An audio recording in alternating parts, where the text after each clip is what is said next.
everyone, it's Tox from critshappen.com. Thanks for watching and welcome back. Today we're here with another critical preview of a game that's about to be launched on Kickstarter by a gentleman by the name of Jamal Green. This is called Keep the Crown. Now, what's in front of me here is a small trifold board that has a hexagon grid with colors, letters, numbers, and inside the box are a lot of poker chips. We've got everything from gold coins, silver coins, diamonds, rubies, emeralds, you name it. There's a lot of different things in here. More importantly, there's wizards and there's thieves. Now, this game will appeal to people who are fans of things like dominoes or mahjong or abstract style games like that. There's a little bit of set collection, there's a little bit of take that involved with placement of how these chips are going to interact with the board, and there is surprisingly quite a bit of fun and engagement with this. Truth be told, when I first looked at this game, I thought to myself, this might be better suited as an application for like a phone or a tablet type game. But I'm very happy to say we've been pleasantly surprised with the interactions and the fun that we've had when this hits the table. So how do you play? Well, let's grab our thieves, let's grab our wands, and let's grab our wizards and jump into the world of Keep the Crown. So before we get started with Keep the Crown, I want to make sure that everybody understands that what you're going to see here today is a prototype version of the game and doesn't represent the final production copy of the game. The artwork could potentially be updated and changed a little bit, and the board we're playing with is actually about 20% smaller than the final board will be. The idea of Keep the Crown is players are going to take turns placing chips onto the hexagon board. One randomly from the vault, which is where all the chips are kept, and then one strategically from their hand. The idea is you're going to be matching up at least 3 or more of the same type, shape, or color. And the chips are going to be in varying values of gold and silver coins, and then different colors and shapes of gems. And each coin is going to be worth its face value, so a 5 gold coin is going to be worth 5. A 5 silver coin is going to be worth 5 as well. However, there's some uniqueness in terms of the silver and gold, which we'll get into in a second. The gems are very simple. You're going to match up 3 of the same color or 3 of the same shape. If you're able to match up 3 of the same color and same shape, you get a perfect bonus as well, which we'll talk about in a second. But let's first look at how a game is set up. Let's say we were about to play a 2-player game. Well, the first thing we do is we take all of the chips, separating out the wand and the crown. We leave the dice off to the side for now, and we put either all of the chips into like a bag that you can't see, or you put them face down on the table and shuffle them up and mix them so that people don't know where they are. Then each player is going to draw 5 chips, so we'll give 5 chips to one player, and we will give 5 chips to another player. And then the first player is going to be randomly chosen. That first player is then going to place the very first chip of the game from the vault. Each turn, the very first thing you do is you're going to roll these 2 dice, and whatever you get a result of, you're going to pull a random chip out of the vault and place that onto the board. So in this case, we got an A2. So we go to the A row and the 2 row, and where they intersect is where we put that random chip. Now, at the beginning of the game, that will be the first chip. But as the game moves on, there's going to be more chips on the board. If for any reason when you place that first chip randomly from the vault, it actually completes a set, you get the bonus points, or you get the points for that set on your turn. So if there were 2 more 5 gold coins on either side of this, then I would have gotten 15 points for completing that set, and then I can still take my turn and place another chip. So, let's say it's my turn to go ahead and place. The first rules that you have to understand is you cannot just put a chip wherever you want to put a chip. There are silver and gold coins and gems involved in this game. The silver can only be placed next to silver, the gold can only be placed next to gold, and gems can only be placed next to gems. So on my turn, I couldn't just take my blue gem, my sapphire, and put that right here. Or I couldn't take my silver 2 and put that right here. Those would be illegal moves. Really, the only move I would have is I would have to have a gold coin. Now, in my hand, I actually have 2 5s that are gold coins. While you're normally only allowed to play one chip per turn, if you have the capability of matching one set with the chips that are in your hand, you can play 2 on your turn. So from the very beginning of the game, I could say, I'm going to play both my chips that are 5s to make that set, using one that's on the board. You can't just lay 3 down if you have 3 in your hand. You have to use something on the board. So I would be able to make that set and score 15 total points, remove them from the board, and then play would pass to the next player. Let's presume I did not have those though. So let's say I only had 1 gold coin. So I would place my 1 gold coin next to my 1 gold coin. I would then draw a tile to be able to keep my hand at 5, and I would pass that over to the next player. He would then, or she would then, roll the dice. We'd get a D and a red. So in this case, we would look at the D and we'd look at the red, and that's all the way over here. So we would randomly pull out of a chip and we would put that over here. Now we have a gem on the board. So this player looks at his hand and he sees that he has 3 different gems. None of them are diamonds and none of them are white, but it will potentially allow him to start making a set if he were to be able to pull a 3rd square gem out of the vault to be able to play. So for now, he wants to play this here. That doesn't get him any points, but it sets him up for later, and he goes ahead and draws another token. And if he draws something similar, like that, it could set him up to score more points later in the game. Then it would come back to me. I would go ahead and roll, and I would get a C and a red. Now, let's say that I pulled a wizard. The C and the red is right here. The wizards are very, very powerful. Wizards are worth 10 points, and they act as a wild card in any of the sets. So if I have a gem, for example, I have, let's say, this white gem, the diamond, I can put that there and make that set. Each diamond is worth 25 points, plus the wizard is 10, so I would get 60 points for that set, and those would come off the board. Now if I do that, I score the first points, and I get the crown.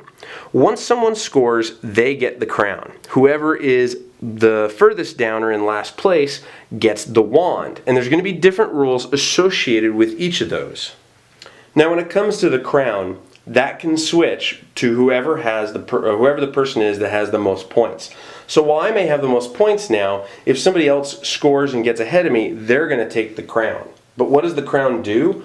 Well, if you have the crown on your turn, you have the option to play twice from your hand as long as you don't use either play to score. You can still score if you want, you just don't get the bonus play. So you can play 1 chip and score points, or you can play 2 chips to strategically set up a future play, having that power of the crown. Now, the power of the wand is really good for the person in last place. Because you're in last place, you need a little bit of help. So when you place your first chip from the vault, at the beginning of your turn, if you have the wand, instead of rolling dice and placing it randomly, let's say this person now has the wand and this is the chip that they pulled from the vault, they can place it wherever they want to. So they could place it here, score the 15 points, and then move on with their turn by placing a new tile onto the board. So the crown gives you a lot of strategic opportunities to be able to set yourself up for future plays, and the wand helps you right now to potentially gain some points or strategically set you up for what you need combined with what's in your hand and what you draw from the vault. Now, as you can imagine, as play goes on, this board gets filled up quite quickly with a lot of different things on it.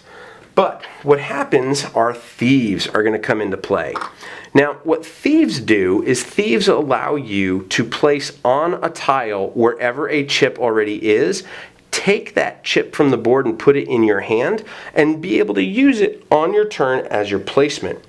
So if it's my turn to play and I want to play this thief, I could potentially put this down here, steal this gem, and stop my opponent, without knowing what's in his hand, if he had a diamond, from potentially scoring there. Now, the thieves do two different things. The first thing they do is that action of stealing a gem, putting it in your hand, and allowing you to then play it back onto the board. The second thing they do is they are always going to be on the board. So you can't play another thief to pull a thief back or anything like that. Once they're out, they're going to fill up spaces on the board.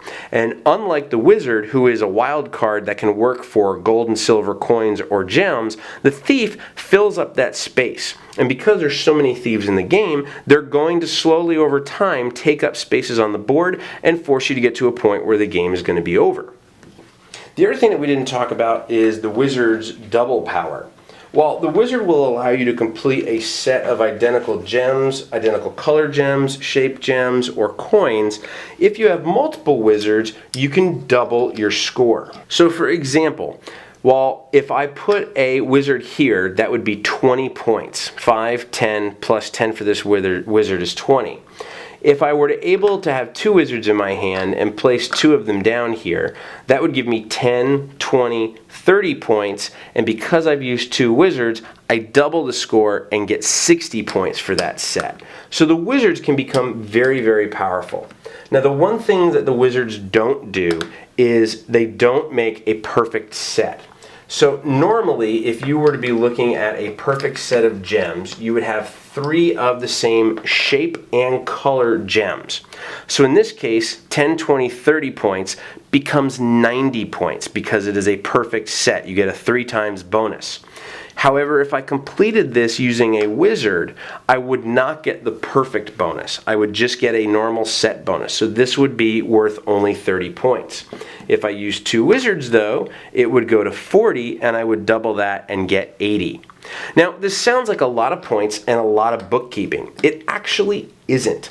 Because of the crown and the wand tokens, it's very simple to pull these chips off, write down on a piece of paper how many points you have, but the most important thing is whoever is in the lead has this crown token.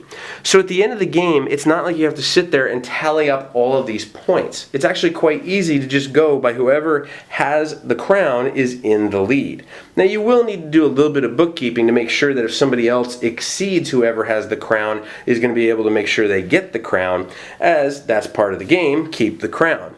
At the end of the game, whoever has the most points is going to be declared the winner. The game is going to end when the board fills up and there's no more places for movement.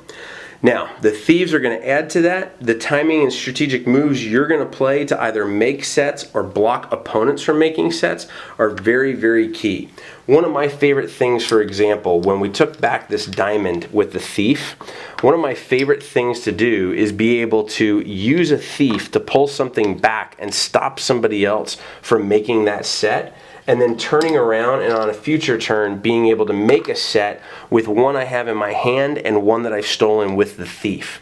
There is also some potential where you just may have to say, you know what, I'm going to do something that's going to ensure me to block people off, and that's part of the fun and the strategies that you can enact in Keep the Crown. So that's Keep the Crown. As I said, Keep the Crown has been surprisingly fun for us.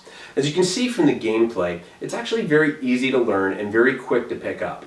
Once you understand the rules of silver plays next to silver, gold plays next to gold, and gems play next to gems, it's very simple to understand placement. Then you start to enact things like the thief and the wizard to be able to combo up on points or potentially be able to block your opponents from scoring points, and some subtle strategies start to come into play. One of the things that I found really surprising about the game is there's a lot of different strategies you can employ, but there is still a little bit of a luck factor involved with the single chip that comes out at the beginning of the turn from the vault.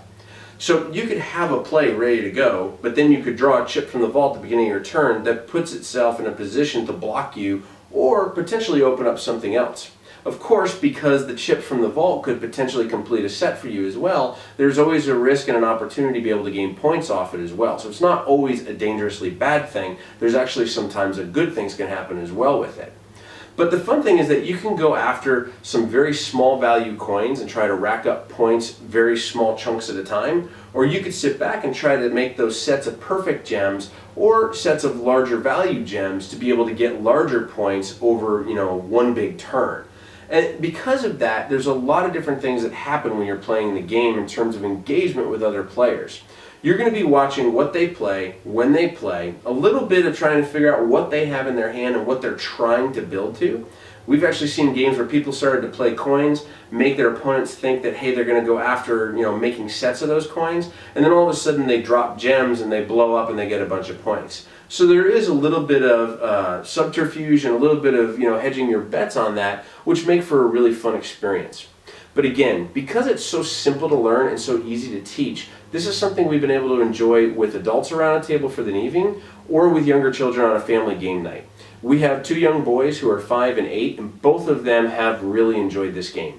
Because we're just talking about numbers and some letters and some colors and shapes, it's very, very easy for them to pick up. Even our 5-year-old, who truth be told is not much of a gamer kid, he really jumped onto this and latched onto it both from a colorful perspective and from a gameplay perspective. So we've enjoyed it both as family games and as adult games. In fact, there's one variant that they suggest in the rulebook, which we did not play yet, but I can see being quite a bit of fun, where you actually gamble with real money around a Vegas-style version of gameplay where you play chips, and based on points you get, you would get money from a pot. So that sounds extremely interesting and very fun, although I would highly suggest you play with the right game group for that.